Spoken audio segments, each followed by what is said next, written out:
Episode 11: Monarchy and the State in Southeast Asia. In our previous episodes, we have followed great kings on their conquests and marveled at the extraordinary monuments they built.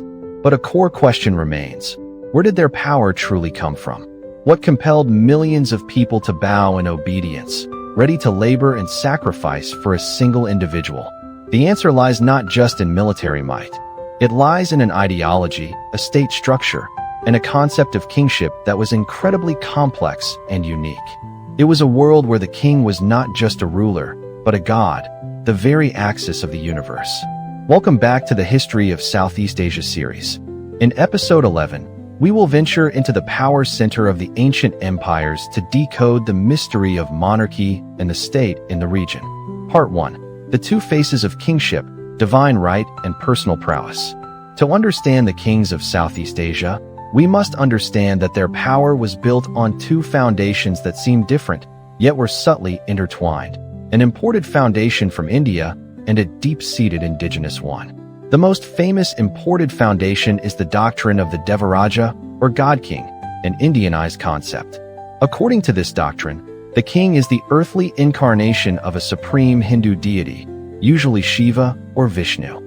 In the Khmer Empire, the early kings identified themselves with Shiva, and the symbol of this divine connection was a royal linga housed in the central temple of the capital. That temple was an artificial mountain, symbolizing Mount Meru, and the linga on its peak represented the fusion of the king's power with the divine. Later, Suryavarman II, the builder of Angkor Wat, identified himself with Vishnu. In Buddhist kingdoms, this model was adapted. The king was not the incarnation of a Hindu god, but a bodhisattva, an enlightened being who chose to remain on earth to save all sentient beings. King Jayavarman VII of Angkor, with his compassionate faces at the Bayon, is the most iconic example of the bodhisattva king. In Burma, the king was considered a Chakravartin, universal monarch, the protector of the Buddhist faith. Whether as an incarnation of Shiva, Vishnu, or a bodhisattva, the God King ideology provided the monarch with absolute legitimacy. He ruled not by might, but by divine right. All land in the kingdom belonged to him. All subjects were his children.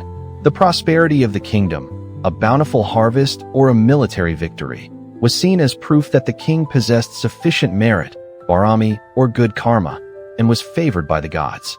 Conversely, natural disasters or defeats were signs that the king had lost divine favor and could be replaced. Therefore, the king's power, while absolute, had to be constantly reaffirmed through rituals and successful governance. Part 2: The Mandala State, Concentric Power and Borderless Territories. When we look at a map of the ancient Southeast Asian empires, we should not apply the modern concept of nations with fixed borders. Instead, historians use a different model to describe the political structure of the region, the Mandala model. Mandala is a Sanskrit term meaning a circle of power. In this model, a state is defined not by its bordered territory, but by its center of power, the capital and the king's court. The king's power was like the light of a candle, radiating outwards and diminishing with distance from the center. A mandala consisted of several concentric circles. The innermost circle, this was the capital and the lands directly controlled by the king. It was the heart of political, military, and economic power. The next circles, these were provinces or principalities ruled by princes, generals, or local chieftains as vassals. They had to pay tribute and provide troops when required, but retained a degree of autonomy. The outermost circle, these were the most distant vassal states, where loyalty was fragile. They might pay tribute to 2 or 3 powerful kings simultaneously. Their allegiance could shift depending on which king demonstrated greater merit and military strength at any given time. The Mandala model explains why the history of Southeast Asia was filled with constant warfare. The goal of a powerful king was not to conquer territory in the modern sense, but to expand his circle of influence by forcing smaller mandalas to submit and pay tribute. It also explains why empires could rise and fall so quickly. When a central king weakened, the vassals on the outer circles would immediately cease paying tribute, declare independence, or shift their allegiance to another power center.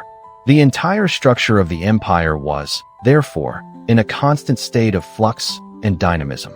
Part 3: The Cosmic Capital and Royal Ceremonies. In the Mandala State, the capital city was not just an administrative center. It was a sacred space, a microcosm of the universe, a human attempt to replicate the divine order on Earth. The founding and construction of a capital was a magical act intended to bring the kingdom into harmony with the cosmos.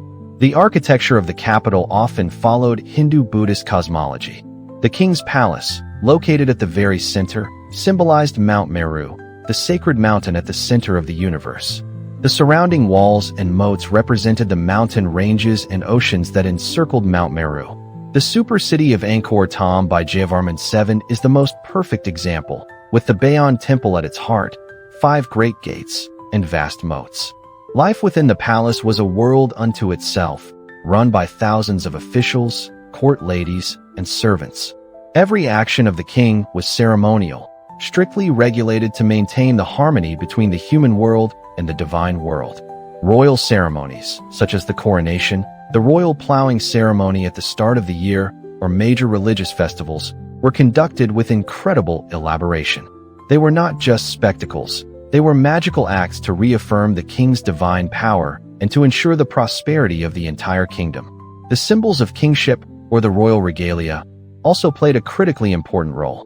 This could be a sacred sword, a crown, a precious jewel, and especially the white elephant. The white elephant was considered a sacred creature, a symbol of good fortune, prosperity, and the power of a universal monarch. Possessing a white elephant was proof that a king had sufficient merit to rule. Wars in the region's history were sometimes fought solely over the possession of a white elephant. Part 4. The king's law, administration, and the court. The king was the source of all law and justice. The law codes of the kingdoms were often a synthesis of principles from Hindu law, Dharmasastra, or Chinese law, in Vietnam, with ancient local customary laws, Adat. The Hong Duk Code of King Lu Ton Tong and Dai Viet, or the law codes of Majapahit and Ayutthaya, are prime examples of this effort to systematize and apply law on a large scale. To govern a large kingdom, the king needed a bureaucracy. This structure varied. In Dai Viet, due to deep Chinese influence, the court was organized along a Confucian model with ministries, bureaus, and a system of officials selected through examinations. Conversely, in the Indianized kingdoms like Ayutthaya, the administration was organized around pillars of power. The Ayutthayan court, for example, had 4 great ministers heading the main ministries, managing the palace, finance, agriculture, and the military. In the Malay kingdoms like Malacca, the most important positions included the Bendahara, Prime Minister, the Laksamana, Admiral of the Fleet, and the Shabandars, harbor masters, who dealt with different merchant communities. The court was not just an administrative body, it was a theater for the performance of power. The royal regalia were crucial in manifesting the king's sacred authority. This included sacred swords, multi-tiered umbrellas, and above all, the white elephant. These were not mere symbols, but were believed to contain the very essence of the kingdom's well-being and the king's legitimacy. Part 5. The Divine Mandate and the People, a Social Contract. So, what was the relationship between the absolute God-King and the common people? It was a two-way relationship, a form of unwritten social contract. On the part of the subjects, they had an obligation of absolute obedience to the king. They had to pay taxes, usually a portion of their harvest, rice. More importantly, they had to perform corvée labor. This was the duty to serve the state for a certain period each year, primarily to build public works like temples, palaces, and canals, or to serve in the army during wartime. Essentially, the peasants traded their sweat and labor for stability.